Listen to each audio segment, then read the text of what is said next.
On a foggy morning off the coast of Santa Clarissa, an old fisherman's radio crackled to life with eerie laughter and the chime of a music box. Beneath the waves, the long-forgotten city, submerged since the Great Flood of 1967, was waking up. Why was an underwater circus suddenly transmitting signals? And who, or what, was still performing beneath the sea? The road to Santa Clarissa curved like a scar along the cliffs, wind whispering warnings through salt-bitten pines. Fred drove the van in silence, his fingers drumming the steering wheel. In the back, Velma adjusted her sonar equipment, Daphne reviewed satellite maps, and Scooby-Doo sat beside Shaggy, nervously eyeing the dark clouds gathering over the coastline. "It's just a radio glitch, right?" Shaggy asked, forcing a laugh. "Like. Maybe someone's pirate radio got stuck on creepy clown mode." "Not likely," Velma replied, eyes locked on the monitor. Multiple boats picked up the same frequency. Same broadcast. Same laughter. Always at dawn. "And always coming from here," Daphne added, pointing to a circle on the map. "Roughly half a mile offshore. Right where the old town sank." Santa Clarissa had been a quiet fishing town until the massive storm of 1967, when relentless rains and a broken dam drowned the entire downtown district. Since then, it had become a ghost story, forgotten by most, except for local legends of sunken homes, churches, and a traveling circus that vanished beneath the waves on the day of the flood. When the Mystery Incorporated gang arrived at the shoreline, they found more than silence. An old man sat beside a rusted boat trailer, his face like driftwood, eyes pale and distant. "You here for the music?" he asked. Fred nodded. "We're investigating the signal." The man chuckled dryly. "Ain't music. It's the last show. They say the ringmaster promised the performance would go on forever." Guess he meant it. They thanked him and made their way to the launch dock. Fred and Daphne prepped the diving gear, while Velma calibrated the underwater drone. Shaggy hesitated, looking at Scooby. "We're, moral support, right? Above sea level." "Roo-ha." Scooby agreed, hugging his life vest. But curiosity won, as always. 30 minutes later, the group was submerged in cold, greenish water, moving cautiously through the remains of a drowned city. Buildings slanted like sleeping giants. Streets were covered in silt. Seaweed danced lazily through broken windows. "There," Velma said through her comm link. "I'm picking up the signal again, louder. It's coming from the ruins of a circular structure." They approached the dome-like remains of the circus tent, now collapsed, tattered canvas floating like a ghost's veil. Inside, the spotlight poles were still standing. Rusted mechanical contraptions lay scattered, half-buried, trapeze arms, unicycles, and bleachers bent by time and pressure. Shaggy yelped as something moved past his leg. "It's just a fish," Daphne reassured him, but her voice trembled. Even she could feel it. An unnatural presence, like the weight of watching eyes. Scooby let out a low growl and pointed toward the center of the arena.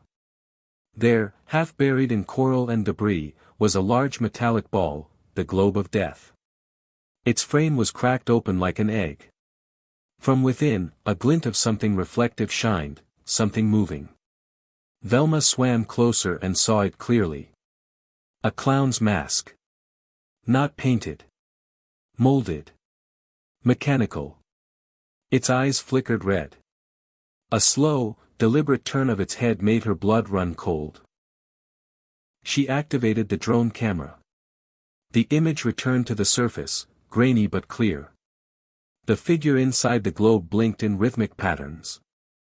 Morse code. Daphne translated quickly. Showtime never ends. Suddenly, the drone's feed cut to black. The laughter returned, louder now, echoing not just through the water, but vibrating through their suits. "Back to the surface!" Fred shouted. But as they turned to retreat, the silt rose violently. Out of the shadows emerged towering figures. Metallic animals, rusted and jointed, swaying like they were about to perform. A lion with iron fangs. An elephant with cracked glass eyes. And behind them, suspended from the trapeze, a clown in full costume, swaying slowly as if waiting for applause.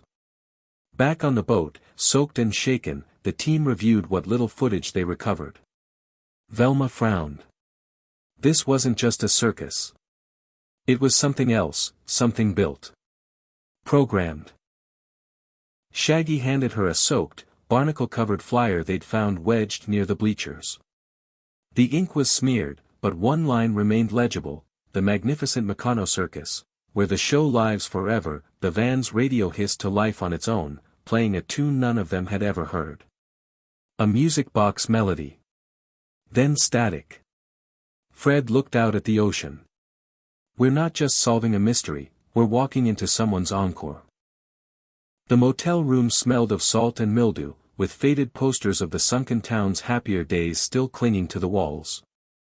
Fred sat at the round table, flipping through the water-damaged flyer. Daphne dried her hair with a towel, glancing uneasily at the window where the wind had picked up. Outside, the ocean seemed closer, as if creeping in on the town inch by inch. Velma had isolated the footage of the clown's blinking sequence. It wasn't just Morse code, she said, adjusting her glasses. There were timing variations. Like a second message buried inside. Shaggy leaned back on the bed, nervously chewing on a cracker. Please tell me it just says, free popcorn. Scooby growled low, his ears twitching as the radio on the nightstand crackled again. The music box tune returned, slower this time, almost dragging, like a broken calliope. Then the voice, distant, warped, but unmistakably human. Ladies and gentlemen, the next act begins. All the lights flickered. Fred stood. We're heading back. I don't care what that thing is, it's trying to talk to us. Or lure us, Velma warned. They returned to the shore under a dark sky. Rain began to fall, not in sheets, but in sharp, needling drops. The ocean churned, yet their boat glided through it with unnatural ease, as if something beneath wanted them back. As they descended again, this time with stronger lights and a reinforced drone, the underwater circus appeared, different. The debris was rearranged. The bleachers, once in disarray, now stood in order. A rusted spotlight blinked to life. The entire tent structure seemed to be reforming, its tattered canvas tugging itself back into place with mechanical arms. And in the center of the arena, the globe of death had shifted. It now stood upright, suspended in mid-water, its base glowing faintly. A slow spinning began, deliberate and unnatural. Inside it, the clown automaton had moved. Now it sat on a miniature tricycle, pedaling slowly in place. Its eyes glowed steadily red. As they watched, two more blinking lights appeared beside it. Two more. Daphne whispered. They weren't there before, Velma confirmed. Something's waking them up. Fred moved in closer with the camera. He zoomed on the control panel embedded in the base of the globe. Symbols. Levers. One prominent switch labeled ACT2. I say we don't touch it, Shaggy insisted. Let creepy robo-bozos do their thing underwater forever. Velma disagreed. If this whole circus is mechanical, then someone had to build it, and program it to wake up now. Why? For whom? She flipped the switch. Nothing happened, at first. Then the ground trembled. A long creaking sound echoed through the depths, and a panel behind the bleachers slid open. A new corridor, carved through limestone and metal, had revealed itself. They swam cautiously inside. Unlike the circus ring, this space was intact, sealed from decay. Velvet curtains still clung to the walls. Golden signage still glinted under their flashlights. At the end of the corridor stood a room labeled, Performer Calibration Chamber. Inside, dozens of mannequins lined the walls, each half-constructed, with exposed gears and wires. Some were clearly humanoid clowns. Others were animals with human-like joints. One in the corner resembled a contortionist, with too many joints, its limbs coiled like a serpent, unmoving but alert. Scooby whimpered, backing away. "Roo-roo, don't like it." Suddenly, the lights came on. A mechanical voice filled the room. New performance parameters received. Initializing performers. The clowns began to twitch. Metal fingers curled. One lifted its head. Velma shouted, "They're not just waking up, they're rebooting." Fred called out, "Everyone, out. Now." They swam fast, the corridor behind them rumbling with movement. From within the calibration chamber, the newly awakened clowns emerged. Not swimming, but propelling themselves with rotating gears and fins. Their painted faces remained fixed in grins as they pursued, faster than anyone expected. Back in the arena, the bleachers were no longer empty. Dozens of mechanical audience members now sat silently, their heads turning in unison toward the returning Mystery Incorporated team. Each one clapped in perfect rhythm, slow, deliberate applause echoing through the water. A booming voice followed, louder and clearer than before. "The performers are ready. Please take your seats." The trapdoor below them opened. Fred barely managed to grab Daphne's arm as a suction vortex pulled them toward the opening. Shaggy screamed. Scooby barked and flailed. Velma, clutching her gear, aimed the drone at the opening, just in time to glimpse a massive stage spinning beneath, with iron chains and cages suspended above it. Before they could be pulled in, the opening slammed shut. The water calmed. The lights dimmed. And from the globe of death, the clown inside raised one hand. It pointed toward them. The drone buzzed. A new message scrolled across the screen. "Your roles have been cast." The surface storm had calmed by the time the team resurfaced, but the air above the coastal town felt heavier, charged, as if the sea had exhaled something unnatural. They returned to the dock in silence, the weight of what they'd seen anchoring their minds. Shaggy clutched his wetsuit to his chest, his eyes darting every time something creaked. "Did anyone else see it?" he asked, voice barely above a whisper. "My name, on the marquee?" Velma nodded grimly. "Projected onto the tent wall. Same color as the other signage. But it only said one thing, next act, Norville Rogers." Daphne looked around nervously. "Do you think it's random?" "No," Fred said. "It knows us. Somehow, it's choosing." Back at the motel, they dried off and reviewed the footage. The tent was evolving, new components were assembling underwater on their own. Cables, hydraulic arms, even working spotlights. All while those mechanical clowns multiplied. Somebody must be controlling it, Daphne reasoned. A hidden command center, maybe. A central AI. "Maybe it's more like a virus," Velma said. "It's spreading, rebuilding itself. And Shaggy just got called for something." Scooby snarled at the screen as the playback paused on the globe of death. The tricycle clown was gone. The globe spun, empty. A soft knock at the motel door made everyone jump. Fred opened it cautiously. No one was there. Only an envelope on the doormat, sealed with a wax imprint of a circus tent. Inside, a single message typed on yellowed paper: "Your performance begins at dusk." Where the uniform provided. Attached was a faded photo of Shaggy in full clown makeup, juggling pins mid-performance. He wasn't smiling. His eyes were wide with terror. They stared at it in silence. "That's not possible," Shaggy murmured. "I've never done that in my life." Velma pulled the photo closer, zooming in on the background. "That's the same tent. Same layout. Same mechanical crowd. How's that possible?" Daphne asked. "It's like it already happened." Fred's voice was steady. "We go back. Together.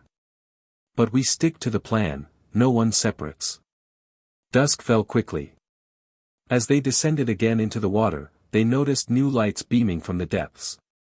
Spotlights danced above the tent now, illuminating the way down. The marquee flickered once more, the amazing Norville, one night only. Fred cursed under his breath. It's baiting us. Shaggy's voice trembled. Well, congratulations, it worked. Inside, the tent interior had changed again. The seating area was fully restored now, red velvet cushions glimmering under the lights. The bleacher mannequins clapped automatically as the team entered. And then, drums rolled.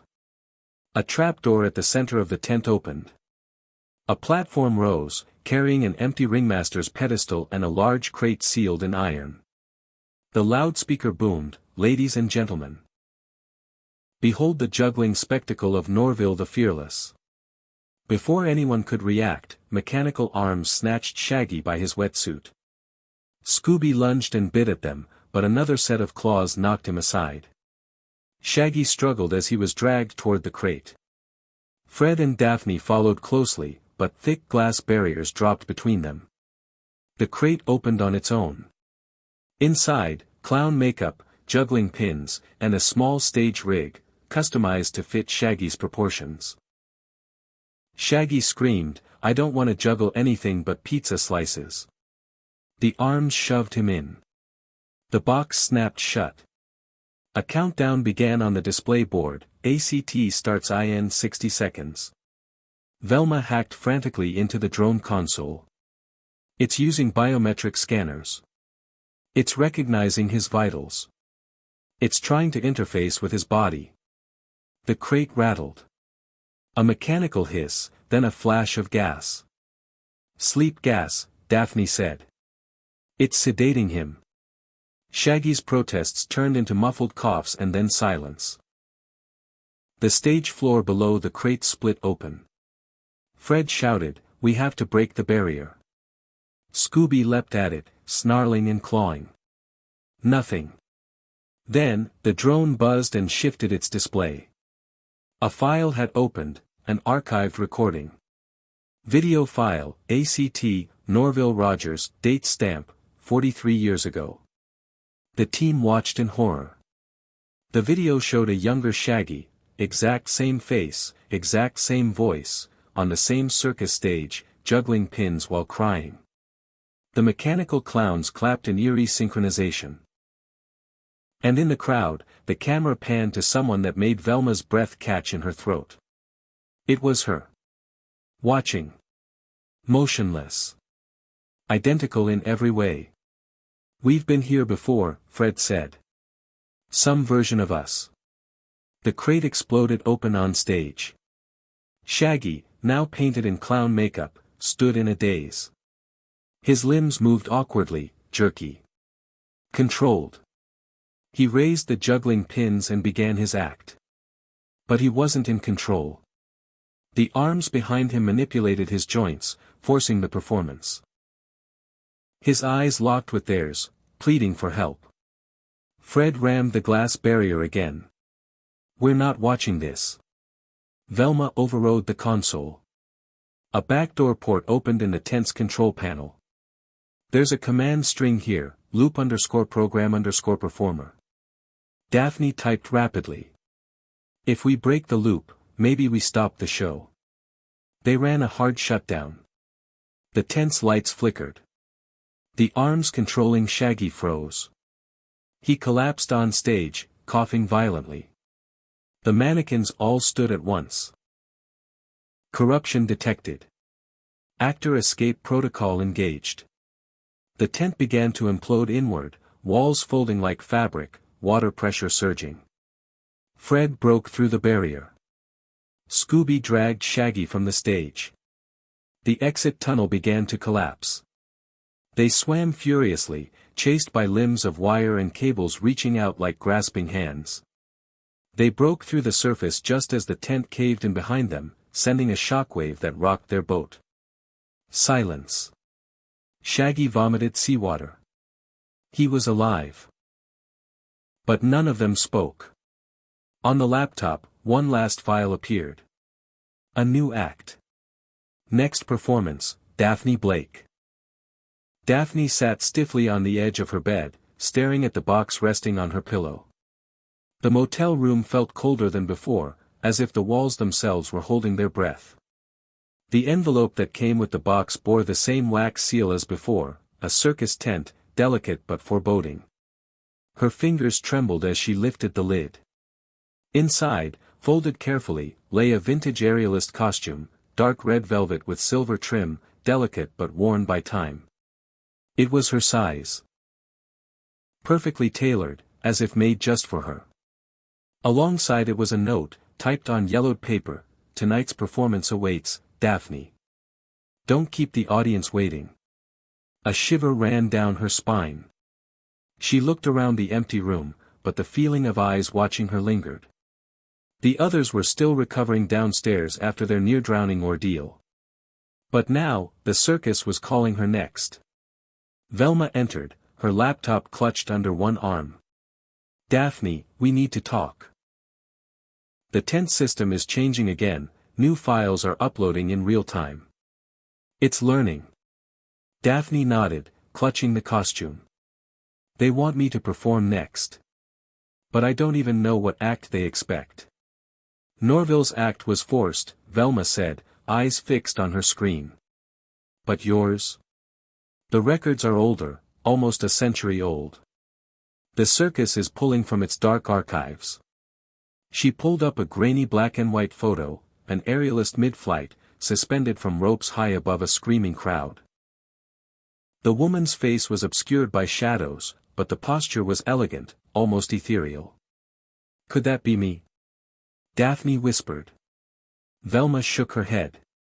"It's not you, at least, not yet. But the circus seems to be projecting possible futures. Parallel versions of us trapped in this endless performance cycle." Fred and Shaggy called from downstairs. "Daphne. We're getting more signals from beneath the tent. This time, it's a countdown." Daphne took a deep breath. "Then I guess I have to get ready."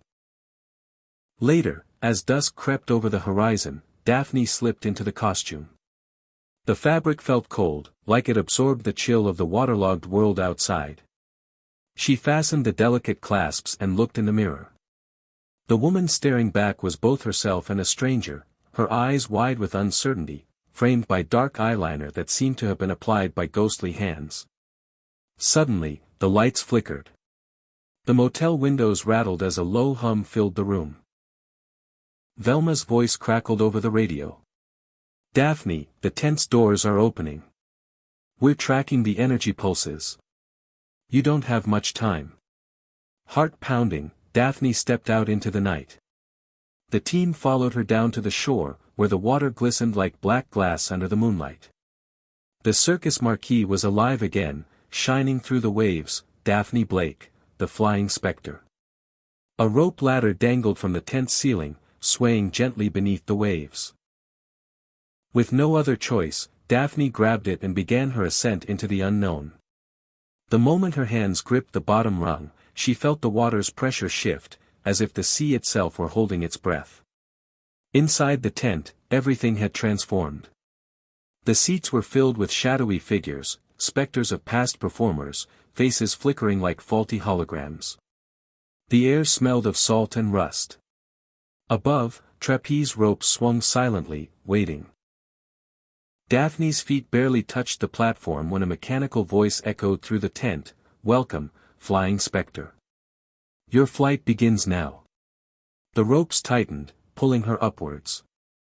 Her breath caught. The spotlight followed her every move. From the shadows, a figure emerged, a tall clown with gleaming metal limbs and a painted smile that never faded. "Care to join the dance?" it hissed, circling her like a predator. Daphne pulled back, heart racing. Suddenly, the tent groaned. An ominous sound like the cracking of a ship's hull. Velma's voice came again, steady and urgent. "Daphne, there's a hidden control panel beneath the main platform. If you can reach it, you might shut down the system." She glanced down and saw the platform creak, revealing a trapdoor.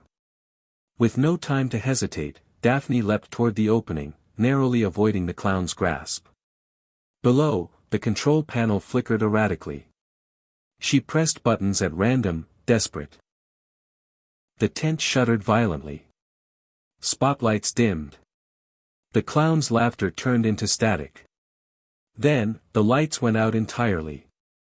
In the pitch black, Daphne felt a cold hand grip her wrist. "Not yet," whispered a voice. Before she could scream, a flash of light blinded her, and she was falling. The tent roof cracked open, letting seawater pour in. She plunged into the cold abyss. But this time, as she sank, she saw something new, a glowing orb pulsing beneath the wreckage. Hope. The ocean was an unyielding, cold giant as the team prepared for their dive. The glowing orb Daphne had seen was their only hope to break the circus's relentless grip. The sun had long disappeared behind the horizon, leaving only moonlight shimmering off the water's surface. Every ripple felt like the breath of the drowned circus itself, alive, watching, waiting. Fred adjusted his diving mask, checking the oxygen tanks one last time. "We have to move fast. The signal from the orb is getting weaker by the minute." Velma, already reviewing sonar readings on her waterproof tablet, nodded. "The orb's energy is unlike anything we've encountered. If it powers the whole underwater circus, then capturing it might shut everything down, or awaken something worse." Shaggy and Daphne exchanged nervous glances. Shaggy, never one for underwater adventures, swallowed hard. "I just wanna say, I'm all for breaking curses, but, do we have to go deep?" Daphne squared her shoulders. "No turning back now. That orb might be the only way out of this nightmare." The team plunged into the inky depths. Water surrounded them like a dark blanket, muffling sound and distorting shapes. The wreckage of the sunken circus loomed below, twisted metal and barnacle-encrusted tents, ghostly echoes of laughter lingering in the currents. As they descended, flickers of light darted around. Glowing clown faces, mechanical animals frozen in mid-leap, trapeze ropes swinging without wind. The circus was alive, but in a way that blurred nightmare and machine. Fred led the way, flashlight slicing through the darkness. "The orb's signal is coming from the center ring. That's where we'll find the control core."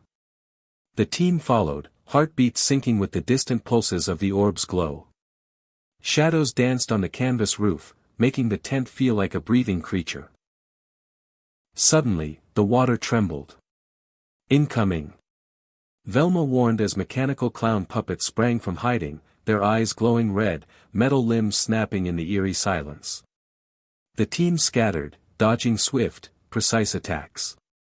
Shaggy and Daphne teamed up, weaving through the clown's coordinated assault. "Keep moving. Don't let them hurt us," Daphne shouted, lunging toward a blinking console behind the ring. Fred and Velma focused on dismantling the puppet swarm with cutting tools, sparks flying underwater as wires severed. With a grunt, Daphne reached the console and began scanning it. "This has to control the orb's power. There's a password, but it's encrypted." Velma hurried over, analyzing the interface. "Look here, symbols from the circus's original performances. If we can decipher the sequence, we might override the system." The clock was ticking. The clowns regrouped, circling like sharks. Daphne's eyes caught a symbol etched faintly on the console's edge, a star trapped inside a circle, the emblem she'd seen on the globe of death.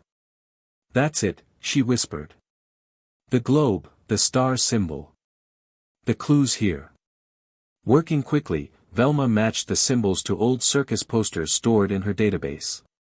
"It's a sequence, a ritual dance performed by the circus's last aerialist. If we input it right, the orb's power will stabilize."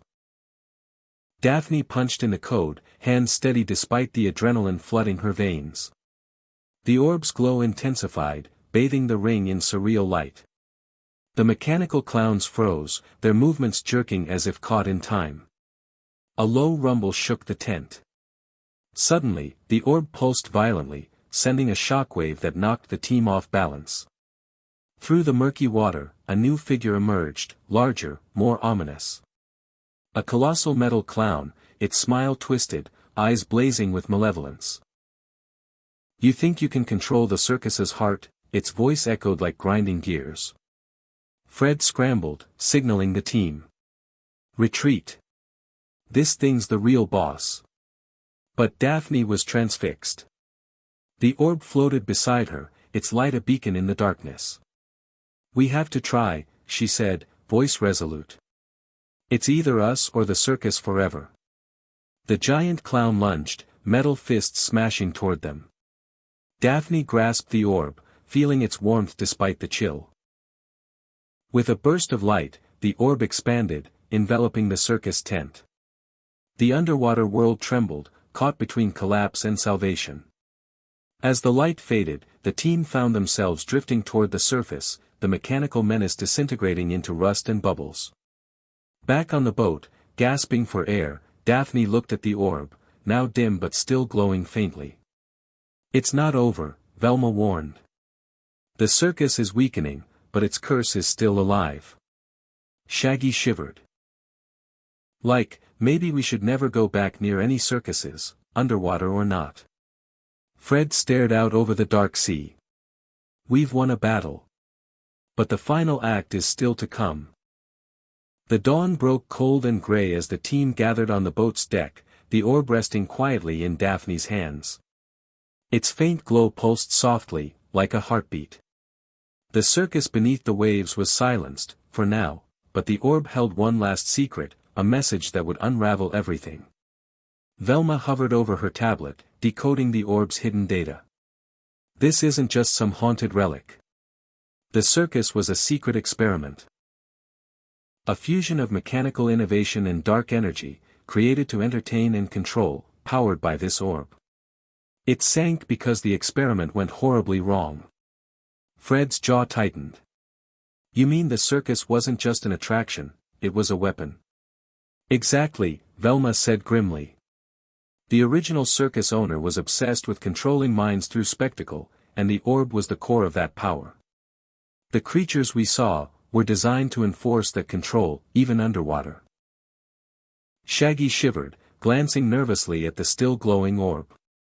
"So, the creepy clowns were like underwater spies or something?" Daphne nodded. "And the circus sank when the experiment backfired, trapping the souls of performers and machinery alike beneath the ocean." Suddenly, the orb's light flickered faster, projecting a holographic image into the misty air above the boat, a detailed blueprint of the circus, highlighting a hidden compartment in the globe of death. Fred's eyes widened. "The globe. That's where the master control must be." Without hesitation, Daphne retrieved the globe from the boat's cabin, the same one they'd found near the circus ruins. As she examined it, the orb's glow intensified, syncing with the globe's engravings. The team prepared to dive once more, heartbeats pounding. This time, the mission was clear: disable the master control and finally end the curse. Under the water, the globe led them through labyrinthine tunnels beneath the sunken circus. The silence was oppressive, broken only by their breathing and the distant creaks of metal. They reached a vault embedded in coral, the master control's resting place. Inside, a console pulsed with eerie light, connected directly to the orb. Velma's fingers flew over the controls. "I'm going to shut it down, this might trigger a collapse." Fred signaled caution as mechanical parts stirred nearby, remnants of the circus's final defense. As Velma completed the shutdown sequence, a rumble shook the tunnels. Water shifted violently, metal groaned, and the circus began to crumble. The team swam with all their might, racing back to the surface as the underwater world they'd battled through started to collapse into ruin. Breaking through the waves, gasping for air, they watched as the sunken circus faded into darkness, its eerie glow extinguished forever. Daphne held the orb, now just a simple glowing stone, its power sealed. "We stopped it," she said softly, "but the memories of the circus will haunt these waters forever." Fred placed a hand on her shoulder. We brought peace to the lost souls trapped beneath the sea. Shaggy exhaled deeply. And I'm never diving near a circus again. Ever. As the sun rose, the team sailed away, their bond stronger, their mystery solved, but forever changed by the sunken circus and its underwater secrets.